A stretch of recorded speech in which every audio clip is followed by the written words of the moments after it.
welcome to Founder Files Uncensored. Thank you could probably tell. In fact, if I told you, we've both had a little bit to drink yesterday, right? Bit merry. Christmas. Silly season. Yeah. But we're good. Cheers from the lads at Elixir. This is much needed. So if you've just come across us, Founder Files Uncensored is exactly that. Comes from a place of me enjoying all things business. This one's quite a cool one because I think as we've gone on over time, our guests have become increasingly evolved, shall we say? And we bumped into each other close to, 6-7 months ago maybe? Yeah. And, we're going to go through your story anyway.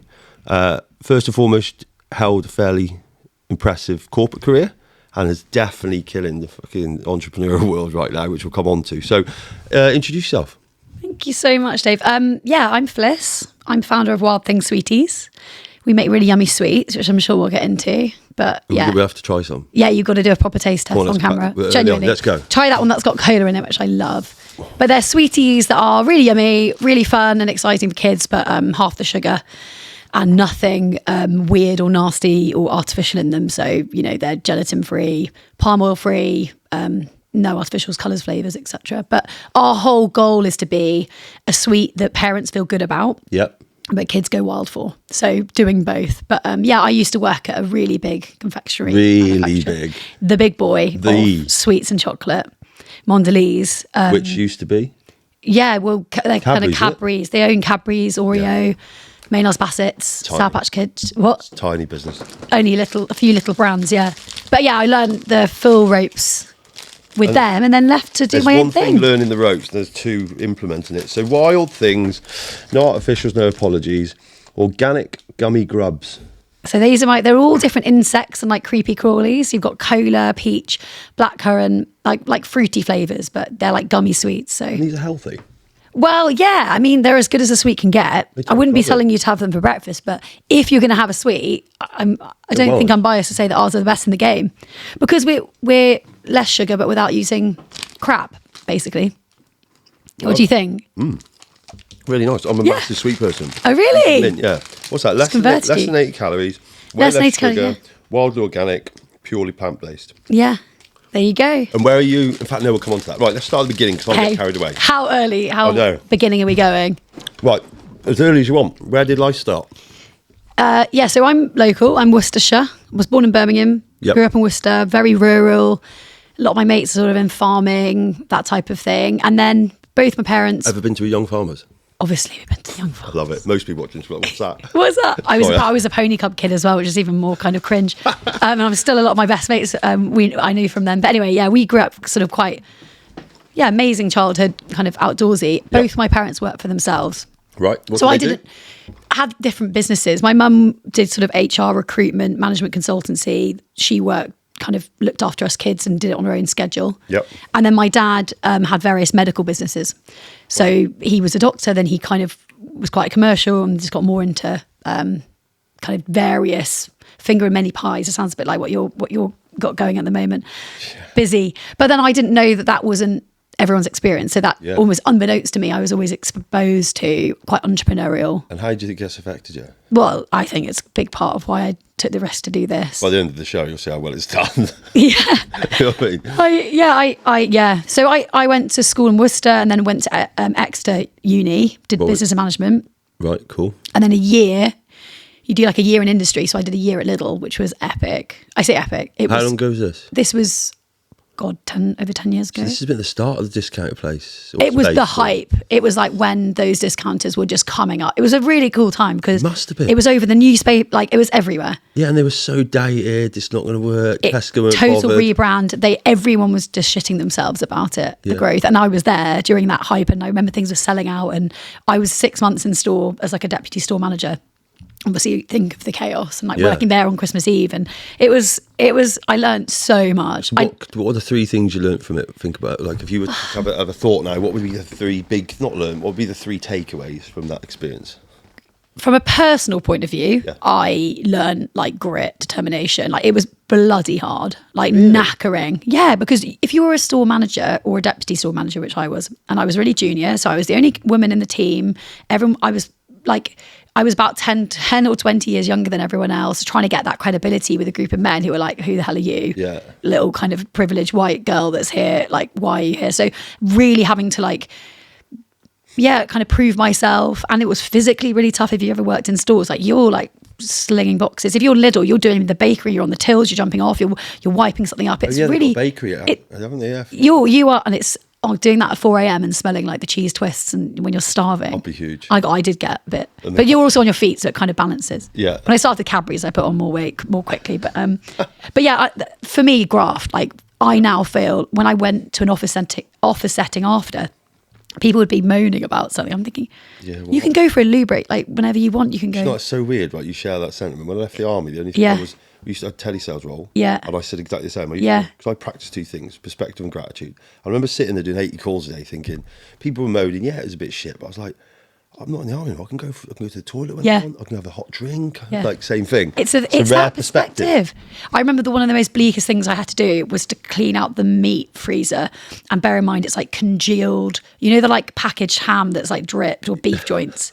And this is before I was even veggie vegan, and I used to eat a lot of meat, but I remember like leaning over this freezer, scrubbing it and thinking, this is the worst, like congealed Is that what blood. that turned you to being a vegan? No, God knows why not. But anyway, I remember thinking, this is so bleak. But then you have the perspective now. I'm like, I am living my dream. I'm so grateful for that. But I think secondly, with Lidl at that point when it was in huge growth, and Aldi still, and Aldi was the same, and they are still both growing and shaking things up. I think I learnt from them, given they are German companies, the power of process. And although I'm crap at it, but like they have such clear processes in terms of like who does what, how I think there's a lot we can all learn from that. And it's the boring stuff that I think most of us entrepreneurs hate, because we like to be all kind of ADHD and all over the place and having that energy, which is our superpower. But having more order, process, clarity, that's what I think they nail. Same for Aldi. Well. And consistency. Yeah. It's huge. Yeah. But so that's two. It's good. Oh, okay. I mean, fundamentals of retail. I mean, I was about to doing say this now. I think that's underrated. So underrated. Because you were in the store. I take it for granted a lot. Like we're sitting now. This is why I've been looking forward to this from the same space. And you've just got used to the consultancy piece of doing what we do with the agency, like selling my words. It felt like it was what?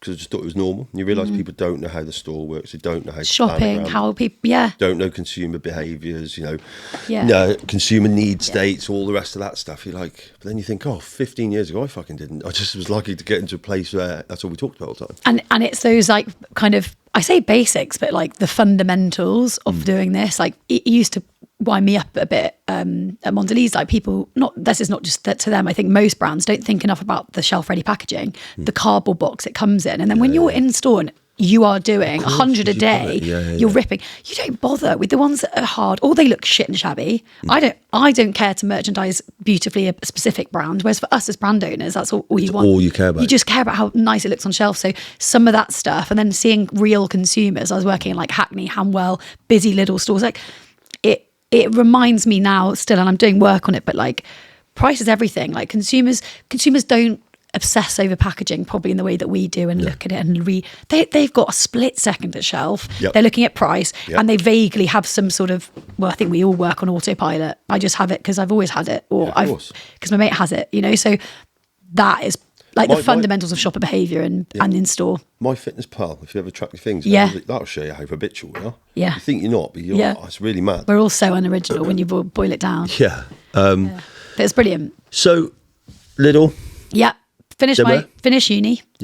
And then How long was uni? The total thing was 4 years. So it's 3-year course, business management. With 1 year in industry, which also made me love my 4th year because I knew how hard work was and I knew how good you had it at uni. So we had the best 4th year, like just had so much fun. And then I was desperate to get on a graduate scheme. I kind of worked out that the retail, Lidl, like for me, I'm like, I don't think I can be creative enough there. But I was really interested at that point in food and, FMCG, as we call it, fast moving consumer goods, any goods in a supermarket. So I was lucky enough to get onto the Mondelez graduate scheme, which I was like elated about. Walk us through that process. That can't have been easy. Well, you do just like loads of applications and interviews and second rounds and mass tests, and then you go and do big days So we do you did know how like many people challenges. that went for it or not? I don't know actually, but I remember it being really hard, and I got loads of rejections from other places along the way. Really? Yeah. Like I went for kind of P&G, Unilever, Mars, all of them. All the big guys. Oh yeah, all the big brands. I wanted to learn from the big boys, and I'm so happy that I got Mondelez. I had the best time. I've still got really good friends that work there. My younger sister now works there. What does she do? She's actually on maternity leave right now, doing a much harder job of raising my nephew. But she does frontline sales and revenue planning and stuff for them. Cool. And you were at Mon when? So you went? How old were you when you arrived at Mon? After uni, whatever that is, 22.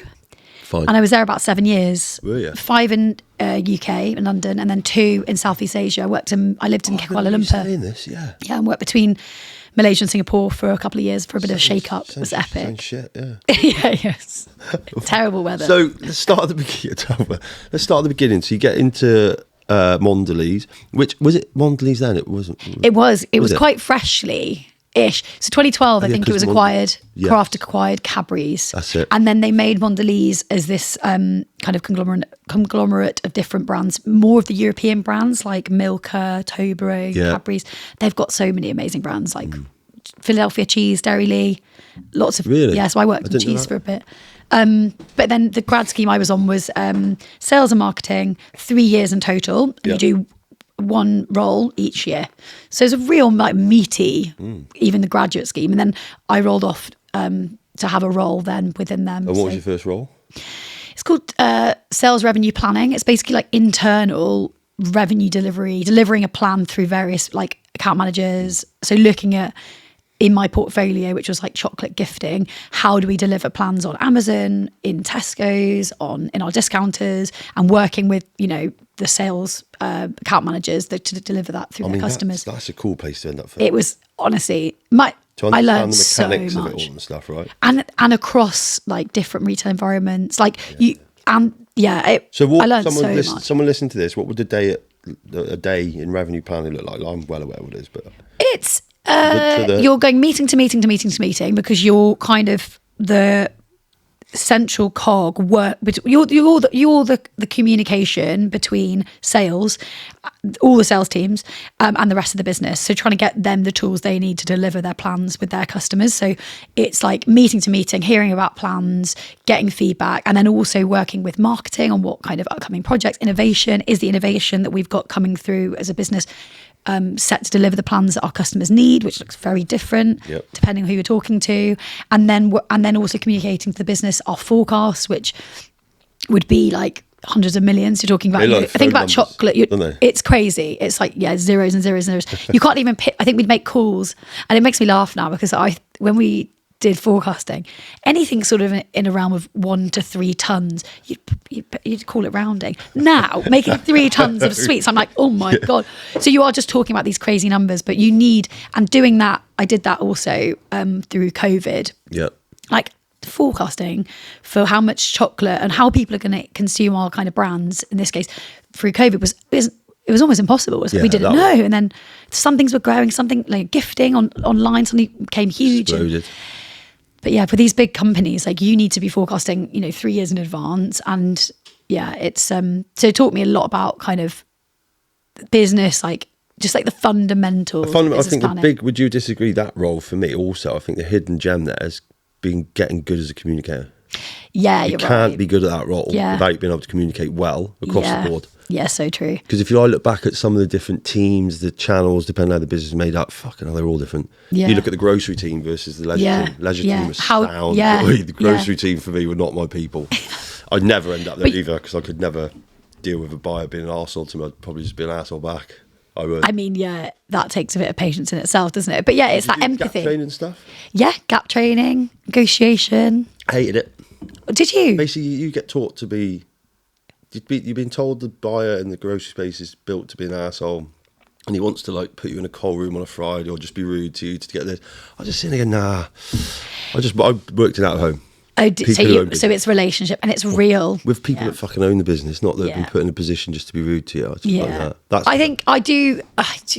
I don't know. There's probably different people all over, but I do think now we've grown a lot. Yeah. Since I think the buyer relationship is a lot more that I've experienced, more collaborative and. I hope so. I've been out. Yeah. I just realised if there's anything like a couple of brands, if there's any buyers out there in the retail space, I'm only joking. Yeah. Well, lots of one of my teammates now, she was in buying. Yeah. I mean, she's relatively junior, but they're still people. It's not, they're just trying to deliver. They're just busy. I think just making buyers' lives easier. And that's the thing. That's what I learned. So we work with them now, but I think in that of home space, I'm probably being a bit too cynical there, but I just felt like it was much easier, I've always felt, to deal with a business owner.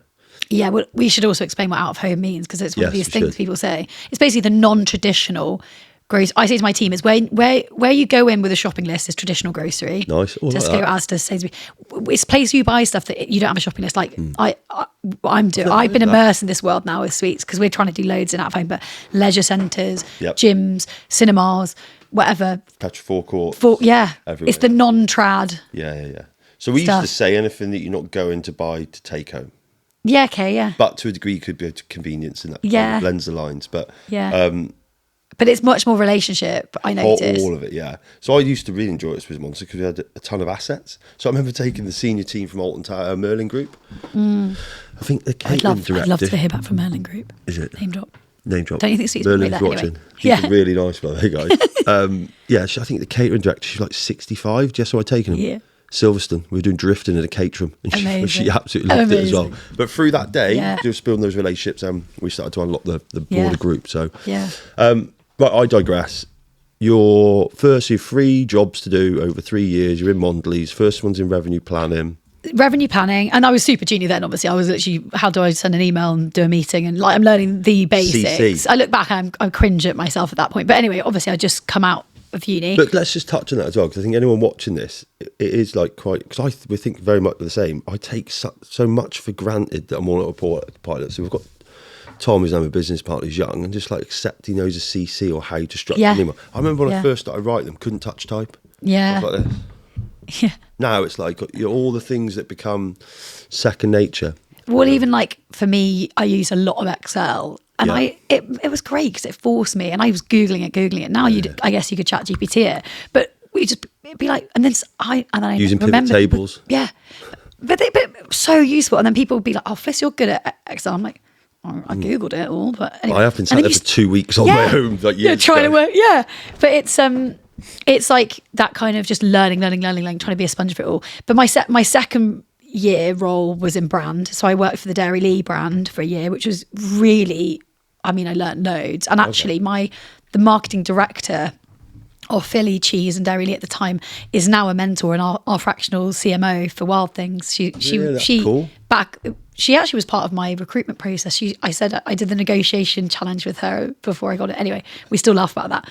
But a year in kind of marketing. So fundamentals of as a junior brand manager, innovation and design and things like that for a brand which is similar to Wild Thingz, is kind of you're selling to the shop, which is a parent, but the consumer's a kid. So trying to get your head around that. Interesting. And an interesting brand actually, and an interesting, a load of real heritage brand, British brand. And then final was frontline sales. I was on the Tesco account, supporting obviously, but I had my own buyer as well. But learned loads, and that was scary. It was huge. Yeah, Tesco as well. Yeah, it was scary, but it was amazing. So out of those 3 roles, what would become a couple of the stand-up things that you just read? Year one, I was just total junior, trying to soak it all up and make all the mistakes. So I don't know what the learning was there. Just don't take these things for granted. Come and try and learn as much as you can. But I just look back and I'm like, just probably a busy idiot. Year 2, I again, you're soaking a lot up, but I think it's that point you said earlier about you've got to get really good at communicating. And when I joined that Dairy Lee brand, I was kind of reporting into this marketing director because there was a load of vacancies, which as a junior person was not really appropriate. But she was so good, Jen, as I say, I still work with her, at being like, I don't need waffle. Tell me the 2 bullet points. I remember that's so hard. But when you first hear it, you're like, that's a bit rude. I know. Then you realise now how... So powerful. It's so powerful. It's so useful. It's needed. It's effective. It's efficient. It's all the right things, right? And it's still the same job. It's it's so much harder to say something succinctly. That's when you're young, you're just trying to say everything and prove how much you know and how much you've read. And it's for a busy person or for a senior person, I don't care. Just tell me. Detail. give me the top line bits for me to take away, or like what your recommendation is. So 100%. that Jem was amazing at doing that for me. Yeah. And even now it's like, also respect other people's time. They don't have time to read the whole email. Because that's what it is, really. You feel like when, I could fucking talk for England anyway, but I used to waffle so much. Like, just tell me what I need to know, move on. I've got good at making the emails the same. Like, just get to the point. You're like, it sounds rude. Hey, no one's fucking hey. Yeah. Just write what you need. Boom, boom. And don't look at it emotionally. Yeah. It's just an action. I'm still a bit of a waffler, to be honest, but we're still working on it. No, it's waffling. But it takes the time and the thought and the energy and the planning to stop and summarize and say something succinctly. So I think that helped me. And when you're junior, I'd shit myself to be like, I've got to send an email, but it's too. How many times you write it? Rewrite it. But that's respecting their time and their energy and input. And now it's autopilot. Yeah, but it's easier certainly. And then I think third year frontline sales, it was just growing in confidence, presenting and negotiating But can you build a good deck now? Yeah. Actually, that year was quite good because my colleague, Kat, who now she's an Aussie, she works back in Australia, she was great at presentations and I was crap. And I was great at Excel and she was a bit shaky with Excel. So we were like parent trap style, like, right, can we switch this? You teach me how to do a good deck. And she used to look at my decks and go, God, that's so ugly. But how to align stuff and strip it all back. So she was great for that. Did help a bit. And that's useful messaging. Yeah. Convey it, like literally don't fill it with words. Again. Just like, so what? Yeah. Prompt just to talk and fill in the gaps. Yeah. And actually your slides, just strip them back. Yeah. Make them very visual. Yeah. A few pictures because it forces you. I think my first one I was like this.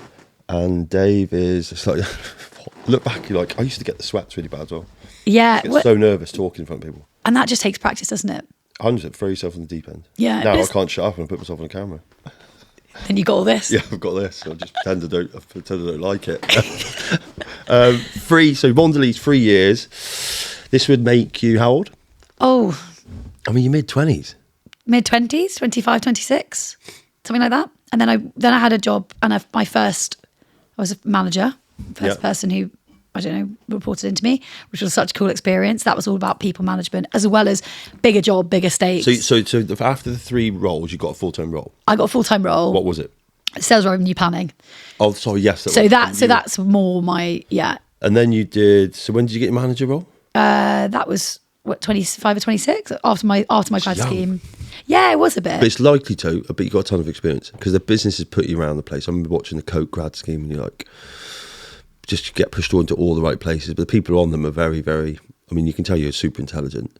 You're just like a sponge. It was such good learning. It still was, even beyond grad scheme. Like I was so in awe of being surrounded by such bright people that I was like, wow, like I'm gonna, like you just want to literally soak that up. Yeah, you never got the Monday morning blues. No, ever. No. What about work dues, functions? Oh God, they do exhibitions. They do expos. A party, yeah. Big old work dues. Bit different now with tiny team. I was laughing at my team saying, "This is our Christmas party." It's like 4 of us at a pub. But it used to be like the big old party. It was such good fun actually. And when I was a grad, I set up I think we used to call it Thirsty Thursdays, but like a social. Yeah. Because a lot of my mates were in London, because we were out in Uxbridge, as I think most people in FMCG, you're not in a sexy, you're in a business park. No offence to business parks that we're sat in right now, but it's not, you just come to London, you're going to do this big sexy job. It's not. So I was trying to get a bit of that vibe. So I started getting the grads together, or anyone who wanted to, frankly, doesn't matter what age, to come and have like drinks. It was maybe monthly on a Thursday, and that grew, and it was a really fun and is a really fun atmosphere. I think that's the best. I think I noticed a change there with that dying off. Like when I was first at Britvic, it was like done all the time. Then it slowly died off. People saw the drinking culture as a bit of a negative. And I think there's so much to be learned. It's a shame. There. I think also with the post-COVID, and I guess I've grown up since then as well, so maybe it's a bit of a different dynamic, but we would all be in 5 days a week in the office. So that creates, you've got great relationships. You get more done though, right? Yeah, I think. I think and I still do it now. What's the crux of what makes me good at what I do is just my network. Like I don't think there's many people I can't get hold of, talk to that I need, and that's come from spending time communicating with loads of people. And also delivering. I used to find, and I still find, networking used to really cringe me out because it sounds a bit like. it just sounds cringe in and that fake, but it's conventional not. sense. It's actually just, if you're a nice person to work with and you're honest and you deliver what you say you're going to deliver, then that is your network. They're just people who want to help you out. And I find it really overwhelming then doing my own thing. The amount of people who come through and they're like, can I, introduce you to this person, or let me help you with that? Like, it is quite overwhelming in a nice way, that it's just because you've been a good egg and you've delivered. So people then want to help you out. People remember that. And then you pay that forward or backwards. Like, I think the people who've been like incredible with me, I'm going to remember this. I'm going to manifest when I'm in my 50s and 60s and I've made it, or I've at least got something to talk about. I'm going to be saying to anyone, do you want a mentor? Let me help. Because people do that for you and you just pay it back. Yep. I feel so humbled for that exact reason. Why I spend a lot of time, I mentioned off camera, with the T-Quals. I look at my boss and reflect. I'm like, fuck, he was patient. Do you know what I mean? Literally, when I first got to Monster, I just think, he must have had some patience. Like, because I look at myself, sometimes some of the team just doing something, it's not even their fault, they just don't know. And I'm so like, and I just think, you want to breathe and be like, that was me. This for me. Like, I learned, was it Tom's on a few bits? And I'm like, God, I was like that. It doesn't even feel that long ago. The slow-mo example. Yeah, you're like, oh, yeah. When you got back with the content. 60 clips in slow-mo. So for those, if you watch this, we talk off camera, we had a chat. So when we first met at a show, the NoPEX show, was it NoPEX? Yeah, I think so. I'd come up with an innovative way to try and speak to brands, got a little microphone. That's how we met. Got into it, went out to Fliss, we made a nice video. But no, what was it? Get to know the brand owner. So I called it something quirky or something, but basically 2 minutes, and the brand was like, what? Mint, we had 60 of these clips, got back, and Tom's videoed all of them on slow motion, there's no audio. So, yeah, brilliant mistake. I'm not sure I may have fucked up that big, but I can't remember what it was, but I remember this story always stuck with me, of someone, it was this rumour, and before my time at Mondelez, someone who basically, like a grad, I think really fucked up. And I talking to the extent of like 6 figures fuck up.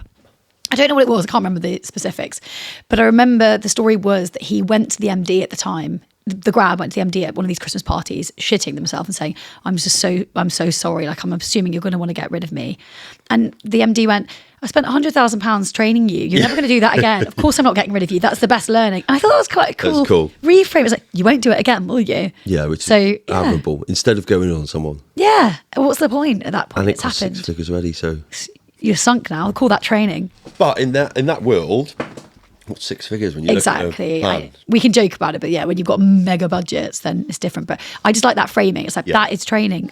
Be patient with people; they're learning, particularly if you're bringing people in who are junior. Unless it happens the second time, then you just fucking. Then the second time, then we're broke. I'm from the army, and I'm like, you're not doing it the first time. Yeah, you just don't. Yeah, I make some mistakes. So, where are you then? So your revenue planning. Yeah. Then this is around COVID-y time. And at this point, I've been in the organisation about 5 years coming up. And I really wanted a shake up. And I just personally, I'd lived in London that whole time. And I felt a little bit like I was Groundhog Day. Yep. Do you know what I mean by that? Like every day was the same pub, same, amazing friends, but like same people. So I wanted a shake up. And I knowing that Mondelez is a global company, I pushed them and said, I'd love to work abroad.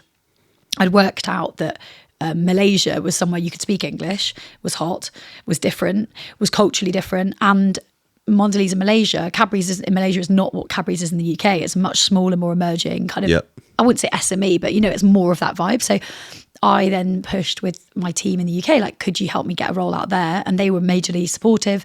Obviously, I had to do a lot of the legwork and get out. And I was putting in kind of virtual chats with everyone in KL and saying, hey, can I help?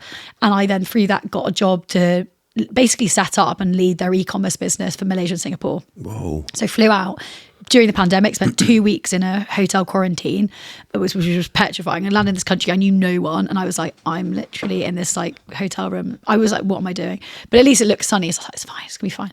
And then I just met loads of people. View again. Yeah, I wanted to put myself out of my comfort zone. So that was exactly what I got. And why e-commerce then? Well, I mean, it's a brilliant thing to have in your CV. Oh yeah, without a doubt. I was always one of those things, like in my little brain, I'm like, I've had a bit of time on Tesco, that was a big tick. Sales revenue planning really taught me like commercials and sales and that whole thing. And then e-com, it's also a nice hybrid of marketing and sales, e-commerce. It's like a total bleed across. So it also to set up a business unit and a function felt cool and felt entrepreneurial as well. And I had a kind of team of junior, kind of a few interns, a few grads, and but like a little team that was like my business unit. So felt really exciting. Do you think you were doing this all in the inevitable position you've ended up. Yeah, we're quite alike. I did it on purpose. Yeah. I thought if I knew that years ago I wanted to own my own business, but I thought, how the fuck I do it? I don't know. I left school with nothing. But I just thought, you'll need to know a bit of everything. I'm sure that's got to be the secret to it all. 100%. I don't want to be good at it. I don't want to be the best at Jack of all trades. Master of none, still better than a master of one. Yeah. A bit more to that. I like that. That's a full sentence. People forget it. But I thought if I can just have a little insight to all the bits Exactly that. that lead into this. Yeah. So As I was thinking breadth over depth. Yeah. Always. To then do your own thing. Yeah. So you always knew you wanted to be in a position of your own business, or? In my gut, yeah. And I wrote a bit of a plan. I think my original plan was, I was like, I'm going to find something in Asia and I'm going to bring it back and launch like the future next kombucha or something. I didn't, but I came across some really exciting sweets. Yeah. But this sort of fell onto my lap. You never know when you're ready for these things, but I wasn't like, it came earlier than I thought it would, but it came across an opportunity with what is now Wild Thingz. I was like, I will kick myself if I don't give this a go. So before we get there, are you ever ready, do you think? No. So what would you say to someone watching this that is like maybe in the middle of a career, searching for some inspiration, about to make the jump? I would say, like, in your gut. I would also say, though, to caveat, there is so much, I think, toxic. The perception of what an entrepreneur is bollocks. It's bollocks. Miles and people say to me, I'm going to want to work for myself. And I'm like, love that, but with what's your idea? And they're like, well, I haven't got one yet. I'm going to work for myself. I'm thinking, babe, it's not Stephen Bartlett. You can't. This is really unsexy, really hard, really challenging, really overwhelming. So obviously I'm like, follow your dreams, you can do it. But also I'm like, let's be realistic, have a bloody plan. Founder Files Uncensored. This is where you get the real truth. Yeah, but it is. It is. Don't do it willy-nilly, and don't do it unless you're so believing in the product or the concept or whatever. Borderline delusional. Full Delulu is the Salulu. But like this level of like, it's going to be... Yeah. You don't take any... If someone tells you can't, you're just like, fuck off. I'll just go. Because you're so genuinely bought into the potential. Yeah. Then I'm like, absolutely go for it. Mm. And I think you are... it's so... I mean, once you've been a few years in, the uncertainty is probably the thing I wasn't expecting. Because shit changes quick. Like, leaving the halfway through this year, we lost a couple of contracts and the toilet brand stopped. And I was like, fuck, it's about 11, 12 grand a month. Life changed then pretty quick. Before then, you're having to move again. So even though I know things about continuity planning, you're always forecasting, you're always assessing risk.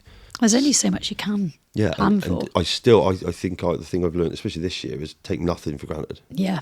Because it moves. Yeah. So I think it is a better question. If you had to describe entrepreneurship then, in a few words, how would you describe it? Your experience of entrepreneurship to date? My experience is massively fulfilling. Like, I know. Like, I like that. It's like in your bones, purpose kind of shit, butterflies stuff, but very chaotic. Yeah. Is my thought. Bang on. So it's like, I said this to my friend who has a baby, so I'm not trying to, I know that raising children is much harder than this, so please don't be offended, but I liken it to what I imagine having a kid is like, because I treat it like that. I love it so much, but it's a nightmare. So it's like, I'm not moaning, if I say I'm tired and I'm stressed, oh no, I wouldn't have it any other way, I'm living my dream. Yeah. It's that kind of it's self-made combination. Yeah. Doing it to yourself. Yeah. It doesn't mean you can't moan. Because I always caveat with people who don't know. I say, listen, I know I put myself in this position, but I'm just going to moan today because it's fucking terrible. I'm having a nightmare. I think it's hard if you're like a sole founder. And I imagine if you've got a co-founder, you can kind of vent. Because I also don't want to put that on my team. If I'm feeling overwhelmed, I'm like, that's not on them. That's really not. But my cousin, Nick, she's a businesswoman and she's done many businesses and consults as well. She said to me once, you're not stressed, you're dialed in. I was like, what do you mean? She's like, football players, when they come onto the pitch, how do you think they're feeling in that moment? They're dialed in. Yeah. And I think I sound like such a wanker, but I now always try to say, I'm just dialed in. When people say, how are you, Fliss? I'm like, dialed in. Dialed in flow state. It's flow state. Yeah, I'm so in flow state. And this is the point. I think Jeff Bezos is probably someone I've seen about this, talks about the difference between feeling stressed and stress is so different. Like work used to stress me out. This doesn't, because the outcome is just, you're creating your own destiny. Do you know what I mean? I think that's a subtle difference for me here, is like the stress doesn't feel the same as it did in a job. Yeah. Because like you are your own boss, it's pushing somewhere. And I've never, don't know, it doesn't tire. I felt more exhausted with some of the hardest shit I've done in jobs than I do with this. I also notice, like, and I say this to people, like, I would work my arse off in long nights anyway, and like crazy hours. I'm like, well, why not just do that for myself? If you're wired like that, then does it feel like work? No, it doesn't. Does it? Fuck, it's so cool. Even when you're problem solving that, right? Yeah, I love it. I really love it. I don't even watch TV much anymore. I might watch a film and I'll sit there. People think I'm rude. I've got ADHD. That's fucking obvious. But I'll be like on my phone. You think people say, "Oh, you're having the day off," and I realise I'm either micro learning, posting, LinkedIn, having a look, researching. It's like this is all linked to why we end up being good at what we do because it don't stop. But I also do think that was one of my biggest like reflections. I did not expect how much this would consume me, and it's hard. Like particularly, like I've got a partner and my family and my friends, like trying to be present, and it's one of these things. I think if you did a job that was like, I'm selling sweets, so everyone, all my friends are so supportive, and they've all got opinions, and they're like, I eat these sweets. Have you heard of that? Have you seen this? You go out like on a Saturday, and you're like, I'm knackered. I'm just going to go out, and then people want to talk about Wild Thingz. How's Wild Thingz? And it's from such a lovely place, so you don't want to shut it down. But I didn't realise I basically think about this 24/7. Yeah. I come back, I work as long as I can, and I come home, then I'm thinking about sweets, and I'm on scrolling, like you say, either Instagram, the brand page, or LinkedIn. Yeah. Wherever you go, at any moment, I think in consumer goods, you're also thinking, I'm seeing sweets, I'm seeing a shelf, really? I'm seeing, flip out. Ideas. I need to bring flip out. That'd be great for the sweets. There needs to be a bit of an off switch, and I think that's probably a bit of a consistent theme. I agree. I think in my head I've rationalised these things. That off switch will come when they're all. I've said when they're all doing 7 figures. But if I've got never, I will hold you to that. I agree. It won't. I fucking won't. Right. So, and I also agree with you. But I think in my mind, it puts something finite that might be. I'm completely lying to myself, but at least it's a goal. Yeah, it's true. And I actually believe what you're saying because when I had them 9 months off and I lost the last huge business. Bet you that was a major shift. I was fucking depressed. Yeah. I had no purpose anymore. Yeah. Who the fuck wants to retire? I just ended up drinking loads. I was a bit down, but you're like, nothing to think about. And then it's led on to the way I structured this business now. The reason we got the agency that owns all the brands is long-term plan. Step away from the agency and someone will run it. They'll own all the brands. And I can just find ideas and toss them in there and then have a little bit to do. So I'd never stop. Yeah. And it gives me a real broad opportunity to still touch a bit of everything of what we have clearly, we've got similar backgrounds. Yeah. Of what I actually what you enjoy a part of it. Yeah. I think it's really clever. Keeps my mind like, it's that forever problem solving. Do you realise how much I like problem solving? Yeah. Because you always get the shittest problems. Yeah, but I also think it's really important as founders to work out, even if it's like not a reality, and like the reality is at first you do everything. Yep.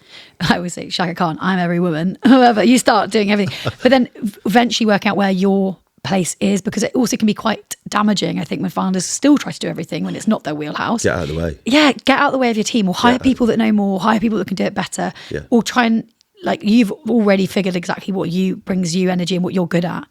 And I'm figuring that myself, and I'm semi-sure, but it evolved from my perspective. Yeah. I've firmly gone, so we've already talked about, I'm looking to what accounting after this. I'm just going to shape. I need investment in a couple of brands, and it was staring me in the face. I'm going to restructure a lot, put it in a group. The group's going to own the brand, the agency, distribution company, ready-made business. There's about 6 brands and 2 businesses in there. Get the investment in that and build a team. I can't wait to stop selling. I'm fucking done with selling.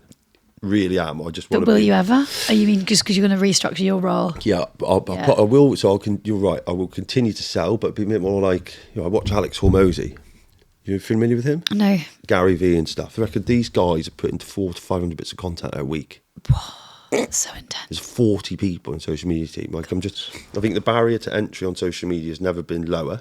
Yeah. The chance of getting seen, you must see it. Like algorithms pay to play big time. You're only going to see 10% of your story. So for me, if I think right now in a world full of AI where fucking there's things coming out you don't even know. That's petrifying. Isn't it? As a brand owner. So I'm like, I'm going to gamble on my personal brand as part of the business. Yeah. So position myself in the bit of selling, to your point, but a bit more like this. Yeah. And then leave the whole customer stuff, because I've got to admit, let me ask this way. How do you find dealing with customers that might be fucking moaning when you've come off the back of maybe dealing with another problem in the business anyway? How do you find that, or do you have to do that? How big is your team?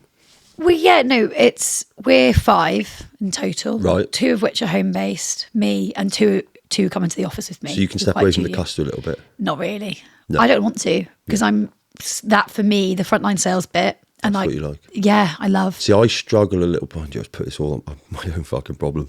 is I feel that stress when we've got other stuff going on in the business, and maybe come out of the warehouse somewhere, fucking raw mail's not tipped up or something, or something's gone wrong, and then I've got a customer and I found I just treat the customer off the back of the previous problem, which is all my own doing. So I found that's got a bit of a struggle. I think for me, the thing I find hard in that point on like compartmentalizing is my energy with the team, because it's being really aware if I'm dealing with stuff that feels heavy or big, or like I've just heard this morning, actually, I got back some cost prices for an innovation, which are not what I wanted to see. And you just have to be like, park it, bank it.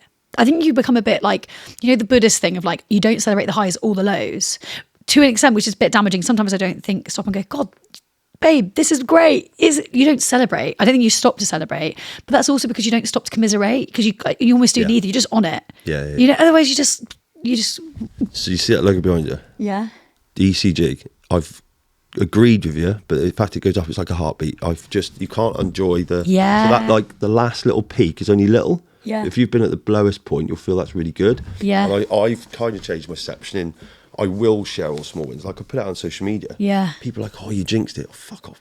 Jinxed. I don't believe that bollocks anyway. Yeah, it's also, let's be real. Like, who cares if something rubbish happens next week, then we'll talk about that. Yeah, but at the moment, it's like, that's a win. Yeah. It's not, though, is it? Will constitute. Tell me what a win is. When you've built something, it's moving in the right direction. That's progress. Let's celebrate it. I might die tomorrow. Yeah. So that's the kind of way I've looked at it. But also, the team stuff, it's my biggest learn, I think. So if you're watching this, you've heard it here, is protect your energy around the team. I can fucking take the mood out of a room. Yeah, real quick. Oh yeah. That surprises me. If I'm Tom, what am I like if I'm in a bit of a shitty mood? No comment. I'm just quite energetic. I think if I'm in a bad place, everyone fucking knows. And I think our role as founders is, firstly, there's something in decision making, speed of decision, and hopefully accuracy in decision making. But whatever, let's just make one. Which do you think is more important? Speed. Without a shadow of a doubt. Yeah. Move. And then I think just being cheerleaders for our team. I think that's literally our job. It's like motivating people. Also bringing like, why would someone want to work with us? Come on this journey. This crazy fucking idea you've come up with. And because it's genuinely, I think it is worth joining. But like that is our job as cheerleaders. So we have to do that. Like. So have you set what's a long-term ambition in the culture, some of the DNA of the brand right now? Because I know you'd be all over this stuff. You must. In terms of culture, what are you trying to create within the team? Have you got any mantras? What's the? I work with the nicest people. Like, isn't that also epic that you can choose who you work with? I literally just work with really great people who I love and trust. That's half right. Yeah. But they've got to choose you as well, which I think is something True. And if you've got a good team, it's definitely a reflection of you. Oh, thank you. Well, I'd say that I must be amazing because my team are. Great. No, we're currently all female. That's not deliberate. It's kind of how it's gone. We've got our first man starting in February. It's 20. I just think this is bad. It's gone the wrong way, isn't it? I know. I've gone too far.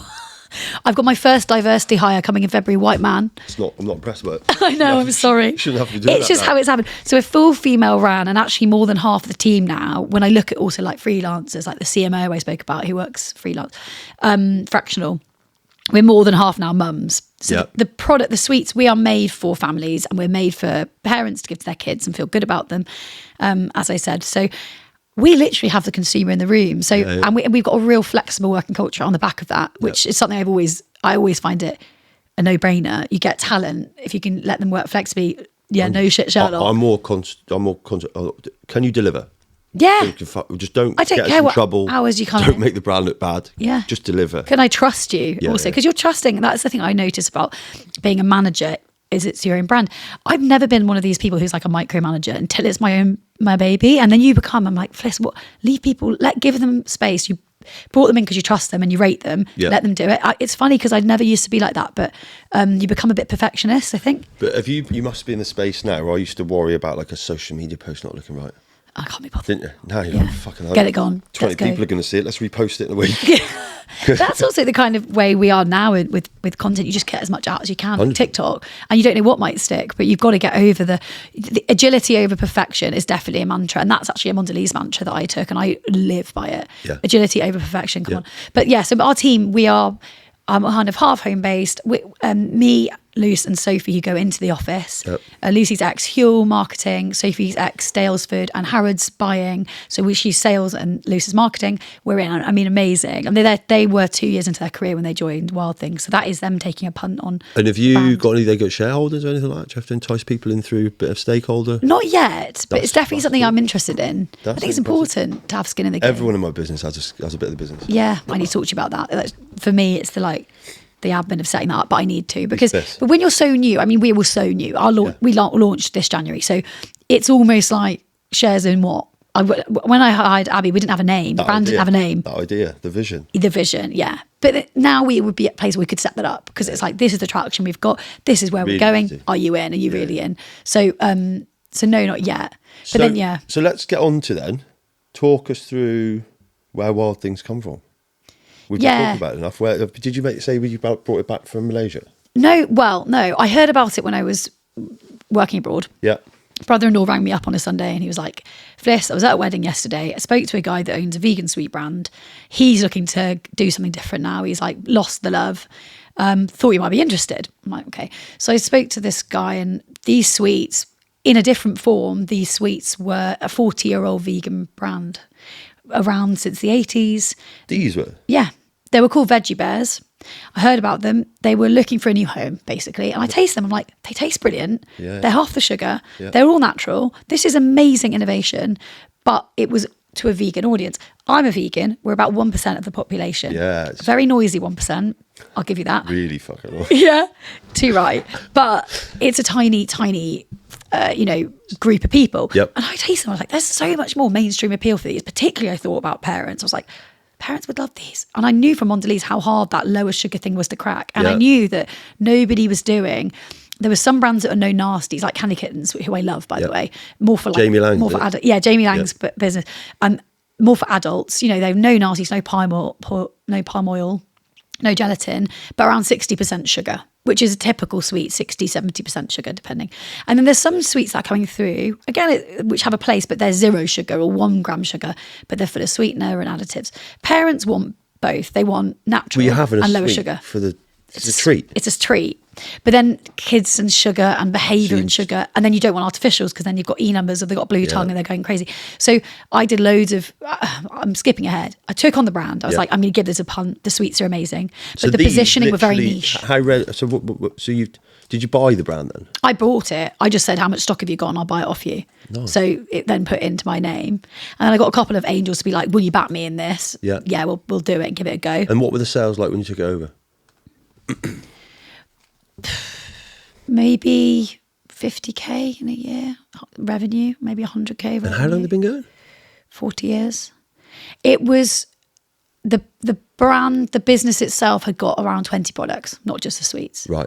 So the focus was much broader. Yep. And there's some of those products we still do, but my bag has been confectionery. Yeah, so lean into it. And I thought, and this sweet was such a gem, I'm like, let's fully focus on this. So they were focusing on 20 different products, and there was a lot of there's been a lot of challenges in the health market. So I think a really big distributor called the Tree of Life went under, which took a load of independents and stuff. So the business was an incredible business that took a family, was made in the kitchen back in the 80s, and kind of took a family with their whole career. I still know the original founders really well. This is before the guy I kind of acquired it off.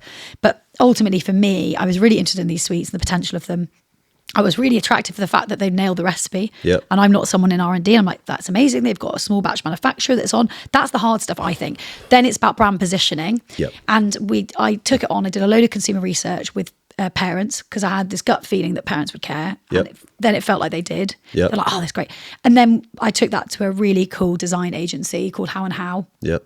I went through a big process in London. I mean, this is the single biggest investment into the brand, is this design.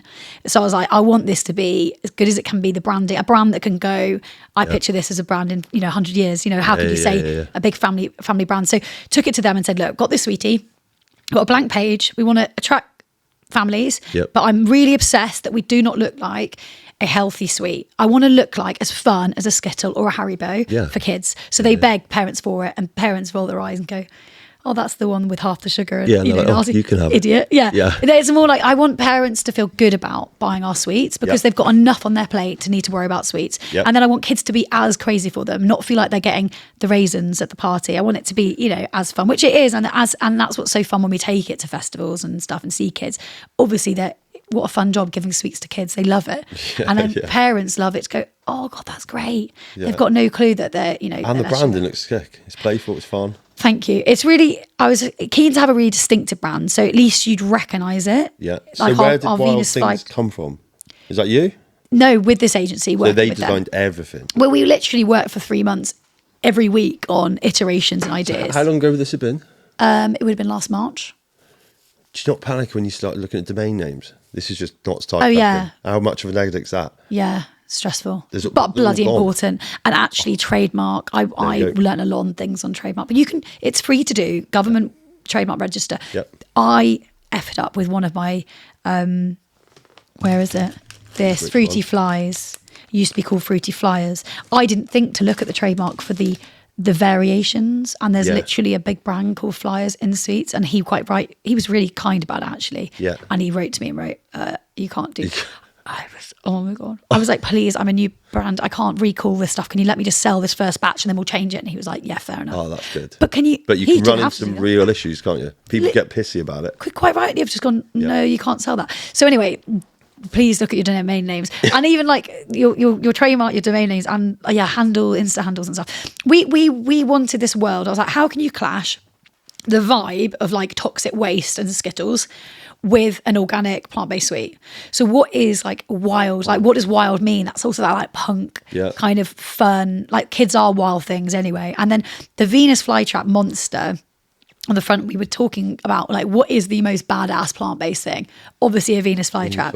So then we kind of built the brand around her, and then all the sweets are creepy crawlies and insects and flies and maggots and worms. Which is like what would she eat? What is wild? Yeah. So trying to kind of like reframe. If you look at organic sweets or you look at healthier sweets, it's like quite white and boring. bland. Yeah. I'm like, ugh. Fuck that. Where is the colour and the fun and the attitude? And we now use her, like I've got a 9-foot inflatable Venus flytrap I take to things.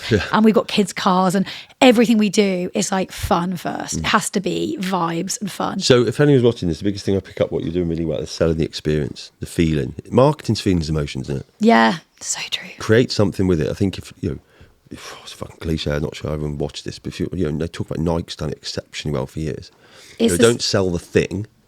Sell the feeling of the thing. Or the why. The Simon Sinek start with why. Yeah. It's not like what we do, how we do. Because we made these mistakes early on. I did a lot on, I was so obsessed with the sweets being better in the category. And then I kind of added, like Haribo for doing this or whatever, Skittles for putting that in their sweets.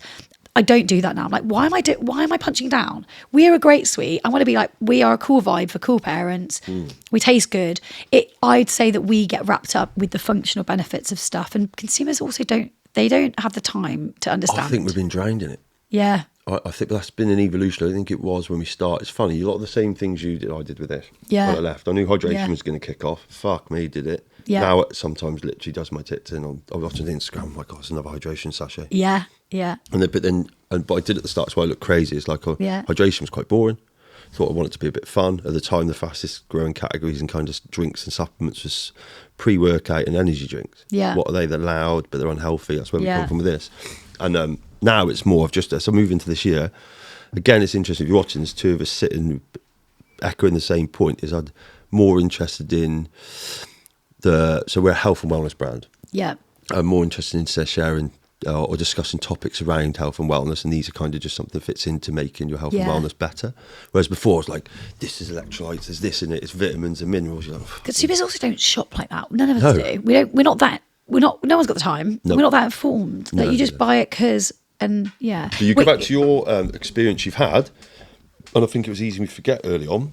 Imagine walking down the aisle. Who's doing predominantly most of the shopping? Yeah. Mum. Yeah. Do you know what I mean? Yeah. Like, you could be trying to sell to a man. You're like, it's fucking 60% of the shoppers do the weekly shop is the mum. Yeah. And what I find really interesting is like our culture as a brand. Like we're already at the moment, like I say, female led, female founded, half mums.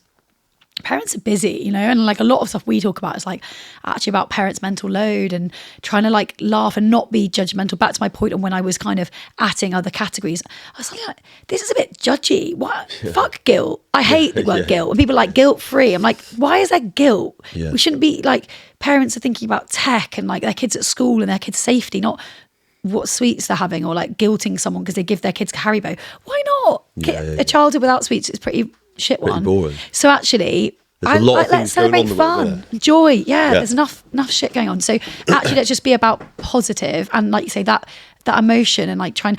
When we're at festivals, we've done a load of festivals this year, which has been great, family friendly festivals. We've given out. I think we've worked out about 4 tons of sweets. This is so 4 tons. How many bags do you reckon that is? Oh my god! Well, they're 130 grams per bag. So how many is 1,000 kgs? A lot. I don't know. Yeah, thousands. On a hungover brain, I'm not going to work this out quickly. I think we need a Siri? ChatGPT. It's a hell of a lot of sweets. How many? Oh, fuck yeah, it's good. But literally giving our sweets and explaining the message, parents light up when they're like, it's like a eureka moment that they found a sweet that they don't have to say no to, because constantly feeling that parent that's like, no this, no that, or guilt, when you say yes and guilt, it's so nice. And kids love it. And no one's going to say no to a sweet, right? Yeah. Well, I do convert a few people. I've had multiple parents. Say no? I've had multiple parents give their kid their first ever sweet as Wild Thingz, which is pretty cool. That's cool. I nearly cried the first time it happened. She was like, I don't normally give her sweets, but these are half the sugar. And I explained they're 35% less sugar than Bear's fruit snacks. Do you know the fruit roll-ups? You know when we used to have winders at school? Yeah. They did a dried fruit version of that. Yeah. They're called Bear. They're everywhere. Yeah. They're brilliant. It's dried fruit. So obviously for a kid, don't get me wrong, it's still dried fruit. It's not sweet. And our sweets are 35% less sugar than them. So when I tell parents that, they're like, oh my God. And I get the kudos that I'm giving my kid a sweet. Or like they keep them in the car to get them in the car for the journey home or anything. But anyway, that's quite special. Giving your first sweet is Wild Thingz. So on this, do you use, to touch on some of the information, you started obviously the whole category selling piece. How have you, so you've got a listing co-op? Yeah, we're on a co-op incubator scheme, so like a brand incubator they do. So walk someone watching through this how that was. What was that process like? Because this stuff's not easy. Yeah, well, I'd say there's 2 things. There's your selling story when you get the chance to speak to a retailer, and then there's getting the chance to speak to the retailer, both of which are really hard. Really hard. I'd say that getting the chance to speak to a retailer, there are loads of brand accelerator programs or incubator programs. So most of the big supermarkets have one, so anyone can apply to those. And if you're struggling, just come and speak to D&G. Yeah.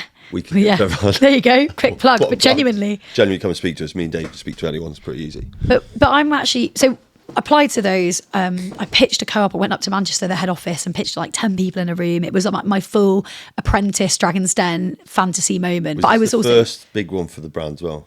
Yeah, I mean, this was huge. That opportunity is and was massive. And how did you find it? Yeah, it was thrilling, petrifying, but amazing. So walk us through it. So the actual pitch. Yeah. I just went, I had my full onesie on, my green onesie with Wild Thingz that I'd sewn. I think I met you wearing. Like my own merch that I made. And then I took them through me and the story behind the brand. Because the co-op incubator, and I think most of these brand accelerators, they also want to know about you as a person and your why. And like, I was like, I want to shift this category. I want to prove healthier sweets don't need to be boring and don't need to taste like shit. I don't need to be full of shit. So it was taking them through that and what was unique about Wild Thingz.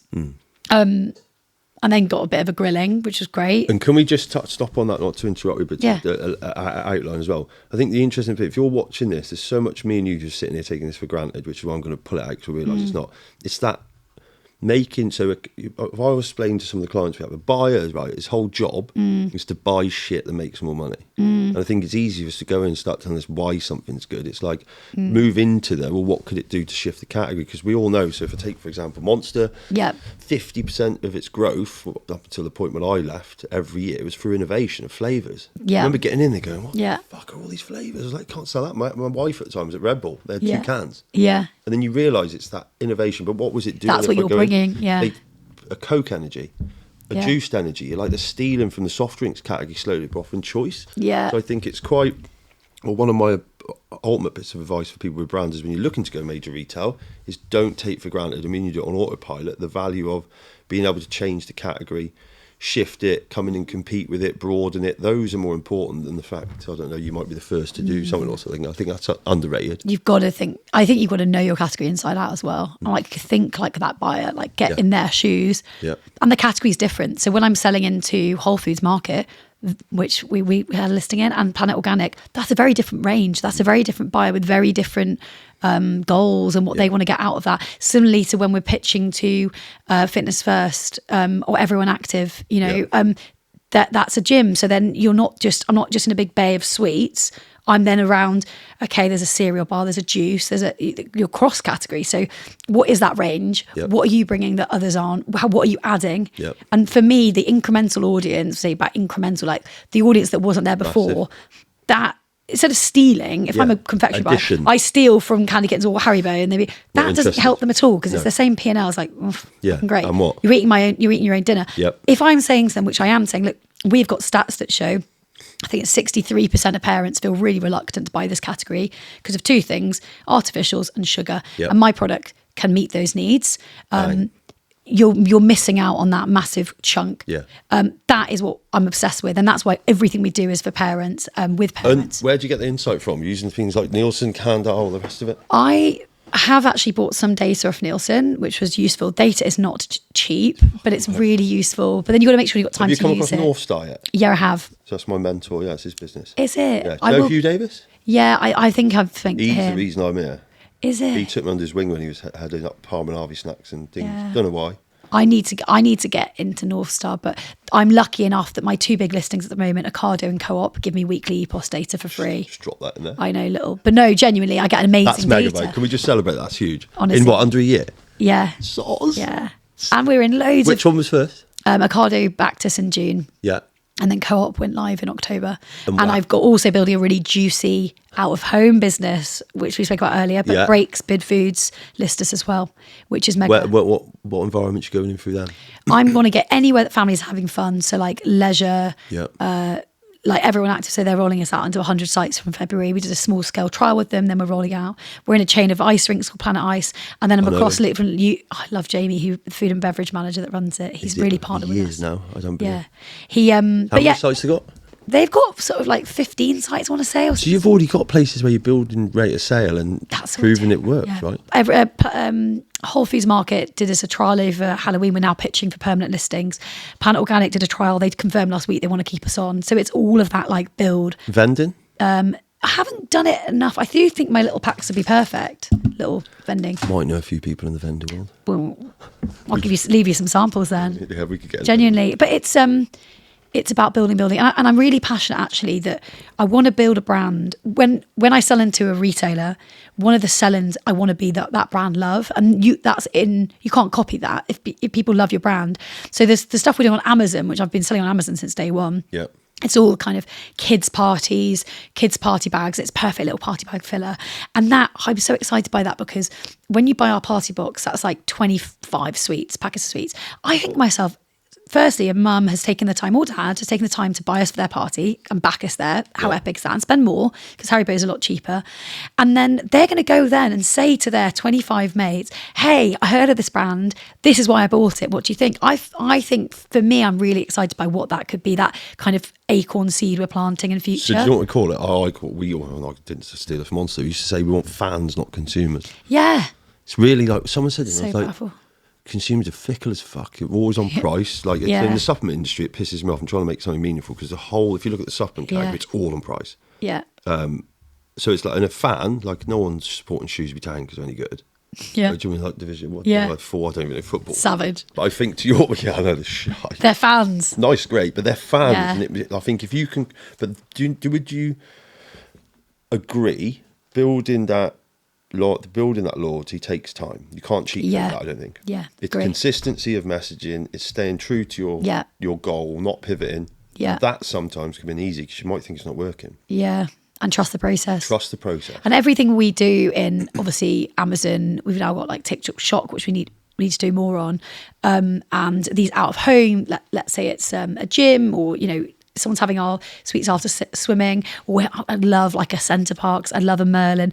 if families are having us there out and about, they're building that brand love and that being the fans. You're part of like a kids' parties. I still remember that. Yeah. I mean, we have sausage and pineapple. I got in my head for some reason, like on a stick. Yeah. But that's like the sort of things you're creating. Listening to you talk about it, they are moments. That's emotional. Completely. And then that's all in service of when, not if, I'm manifesting when we land a big listing. In the moment when 120 Coke stores, obviously I'm pitching to them saying let's have more. When people see us on a shelf, or if future another big retailer, they'll be like, oh, that's the one we had at Everyone Active. That's one we had at your party at Planet Ice. Yeah. That's what I want, and that's that. No one, like you say, you can't buy that. No, and you're obviously well aware because we're in the industry. You don't chase that big Tesco listing straight off the bat, do you? With no resale. Well, it's a risky place to go for. People talk about getting the listing as being the hard bit. No, defending the listing is the hard bit. Things hard, staying in and driving that rate of sale. That's what's so hard. And that's a really tough balance to get, I think. And if you think, right, if I look back, and it's when I've got off planning when we get some investment in the new year around scaling. Cause it's like I used to, but both of us done it as a full-time job, managing a couple of accounts. And then you are thinking growing a business. You're like, shit. If I don't value that enough, then you can quite easily lose it. I think anyone watching this, if you are, I've got an FMCG brand, take it from two people here and reach out to us both. But it's very underrated. Like people can get real giddy by celebrating it and think it's going to be done. No wholesaler or distributor really sells your business for you these days. Yeah, I know. You sell it. So tough, isn't it? Push pull. So once you pushed it in there, how the fuck you pull it off the shelf? And activate it. We're doing all our marketing spend this year is going to be on customer activations. Yeah. I'm like, whatever the vibe we brought at festivals, I want to now bring that at site level to sites that back us. Anyone that backs us, if it's a chain of 5 sites or 500 sites, bring that energy, the energy we can bring and the assets we've got as brand and the vibe. Why not bring that to Everyone Active? Why not bring that? I'm manifesting David Lloyd, Centre Parks, Merlin Leisure. Pardon? Valentine's. We can bring that festival thing to their consumers, which is going to drive rate of sale and brand love. So I'm said to my team, we need to pivot now. And Lucy, who's our marketing lead, I said to her, she's learning the ropes of out of home, which is a complicated business. Yeah, it is. I'm like, but work out what we can bring in that sector so that we stay. Yeah. Because, it's one thing getting in and it's next thing staying in. Did you see that board over there? Yeah. Yeah, grocery discounters, wholesale. Did some stuff with one of the brands we looked at out of home. They were like, I was like, where do you want to be? I was like, so I just took them through a rough breakdown and made some decisions to lead into the plan of where they wanted to be. Take a pic of that. It's cool. You should put a PDF up for people for that. 499 quid that was for 3 hours. Yeah, brilliant. I'll get a free pic and run. Mate, you wrestle a bit, but that's what I love that. But you're right. And I think it's under-egged is the value you can get from doing something well. And if you look, the big brand's been in it for ages. Coke's been sampling for fucking years and still does it. Get your product in someone's hand. People are so apprehensive. So hard. I can't give it away, I've got to sell it. You fucking won't sell it if you can't give it away. Yeah, I know. Don't walk into this thinking anything. It's never been more competitive. And I love that I've got a pack that naturally is quite an easy sample. It's small. Sample size. An ambient sample size. So I'm like, get it in more people's hands. And that's a good product. If you've got a good product, get people to taste it. Yeah, straight away. Then they don't even need to pitch it. Say, here, what is this?